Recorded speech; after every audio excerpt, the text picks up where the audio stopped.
Punjab Kings world record chase, SRH తుఫాన్ victory, Delhi Capitals Rajasthan Royals ఊహించని పరాజయాలతో పాయింట్స్ టేబుల్ రసవత్తరంగా మారింది. 2 టీంల కథ ముగిసింది. 4 టీంలు ప్లే ఆఫ్లో స్థానం కోసం పోటీ పడుతున్నాయి. బాస్ ఐపీఎల్లో మునుపెన్నడూ లేని విధంగా స్టన్నింగ్ అండ్ థ్రిల్లింగ్ మ్యాచెస్ జరుగుతున్నాయి. 264 రన్స్ చేసినా విజయం వరించట్లేదు. బ్యాటర్స్ సెంచరీలు బాదిన ఆపోజిట్ టీం కలిసికట్టుగా ఆడి విలువైన సెంచరీలకి వాల్యూ లేకుండా చేసేస్తున్నారు. బాస్ ఐపీఎల్లో ఆల్మోస్ట్ సగం మ్యాచెస్ పూర్తయిపోయాయి. దాంతో ప్లే ఆఫ్కి 2 టీమ్స్ కన్ఫామ్ లానే కనబడుతున్నా మిగిలిన 2 స్థానాల కోసం 6 టీంల మధ్య గట్టి పోటీ ఏర్పడింది. ఇక 2 టీంల ఎగ్జిట్ అయితే కన్ఫామ్ అయిపోయినట్లే. సో ప్లే ఆఫ్లో ఏ టీమ్స్ చేరనున్నాయో అన్ని చిక్కుముడ్లు ఇక్కడ నుండి మెల్లిమెల్లిగా వీడిపోనున్నాయి. ఫస్ట్ ఒకసారి పాయింట్స్ టేబుల్ చూస్తే ఈ పాయింట్స్ టేబుల్లో పంజాబ్ కింగ్స్ టాప్ పొజిషన్లో ఉంది.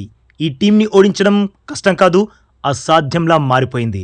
హరే 264 రన్స్ చేసినా ఛేదించేస్తుంటే ఆపోజిట్ టీమ్స్ ఇంకేం చేయగలవు? తలంచి ఓటమిని అంగీకరించడం తప్ప. ప్రస్తుతం పంజాబ్ 7 మ్యాచ్ల్లో 6 మ్యాచ్లు గెలిచింది. మిగిలిన ఆ ఒక్క మ్యాచ్ వర్షార్పణమైంది. అంటే ఈ సీజన్లో పంజాబ్ని ఇప్పటివరకు ఎవ్వరూ ఓడించలేకపోయారు. ఇక ముందు కూడా ఓడిస్తారా అంటే అది అవదమ్మా అనేలా చెలరేగుతున్నారు పీవీకేఎస్ ప్లేయర్స్. సో 13 పాయింట్స్తో పంజాబ్ టాప్లో ఉంది. ప్లే ఆఫ్ చేరాలంటే మరో 2 మ్యాచ్లు గెలిస్తే చాలు దర్జాగా ప్లే ఆఫ్లోకి ఎంట్రీ అయిపోతుంది. రాసి పెట్టుకోండి boss, IPL 2026 play of berth confirm చేసుకునే మొట్టమొదటి టీం ఖచ్చితంగా శ్రేయస్ అయ్యర్ కెప్టెన్సీలోని పంజాబ్ కింగ్సే. ఇక నెక్స్ట్ డిఫెండింగ్ ఛాంపియన్స్ ఆర్సీబీ. ప్రస్తుతం 7 మ్యాచ్ల్లో 5 గెలిచి 2 ఓడి 10 పాయింట్స్ సాధించి సెకండ్ ప్లేస్లో ఉంది. అయితే ఆర్సీబీ ఇంకా 7 మ్యాచ్లు ఆడాల్సి ఉంది. అందులో సులభంగా 3 మ్యాచ్లు గెలిచేస్తుంది, ప్లే ఆఫ్లోకి అడుగు పెట్టేస్తుంది. ఆ తర్వాత ఎస్ఆర్హెచ్ 8 మ్యాచ్లు ఆడి 5 గెలిచి 3 ఓడి 10 పాయింట్స్తో థర్డ్ ప్లేస్లో ఉంది. ఎస్ఆర్హెచ్ ఇంకా 6 మ్యాచ్లు ఆడాలి, అందులో 3 గెలిస్తే చాలు ఈ టీం కూడా ప్లే ఆఫ్కి చేరిపోతుంది. ఎగ్జాక్ట్లీ ఆర్ఆర్ సిచ్యువేషన్ కూడా సేమ్, వారు కూడా 3 మ్యాచ్లు గెలిస్తే చాలు. ఇక చెన్నై సూపర్ కింగ్స్ 6 పాయింట్స్తో 5th ప్లేస్లో ఉంది. సిఎస్కే ప్లే ఆఫ్ చేరాలంటే రానున్న 7 మ్యాచ్ల్లో మినిమం 5 మ్యాచ్లు గెలవాలి.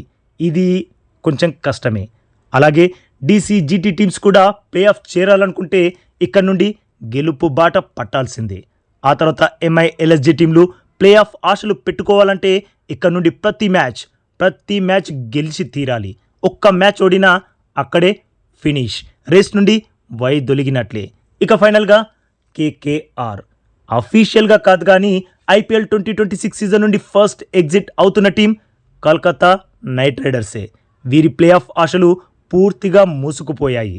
అలా కాదు, ఇక్కడ నుండి అన్నీ గెలిస్తే కేకేఆర్కి ఇంకా అవకాశం ఉంది అని ఎవరైనా అంటే మాత్రం బాస్ ప్లీజ్ కేకేఆర్ నుండి అంత ఓవర్ ఎక్స్పెక్టేషన్స్ అస్సలు పెట్టుకోకండి. ఆ టీంకి అంత సీన్ అస్సలు లేదు. ఇప్పుడు వారి చేతిలో ఉంది ఏంటి అంటే వారు ఎలాగూ వెళ్ళిపోవడం గ్యారంటీ. ఇక్కడ నుండి వారు ఏ టీంలనైతే ఓడిస్తారో ఆ టీంల ప్లే ఆఫ్ ఆశల్ని కూడా గల్లంతు చేసేస్తారు. ఇది బాస్ మ్యాటర్. మరి బాస్ మీ ఒపీనియన్లో ఐపీఎల్ 2026 సీజన్లో ప్లే ఆఫ్కి చేరే ఆ 4 టీమ్స్ ఏవో తప్పకుండా కామెంట్ చేసి చెప్పండి బాస్. అలాగే ఈ లేటెస్ట్ అప్డేట్కి ఒక్క లైక్ కొట్టి మన ఛానల్ని ప్లీజ్ సబ్స్క్రైబ్ చేసేసుకోవచ్చుగా బాస్. ఇక ఈ వీడియో చూసినందుకైతే మీ అందరికీ దిల్ సే థ్యాంక్ యూ బాస్.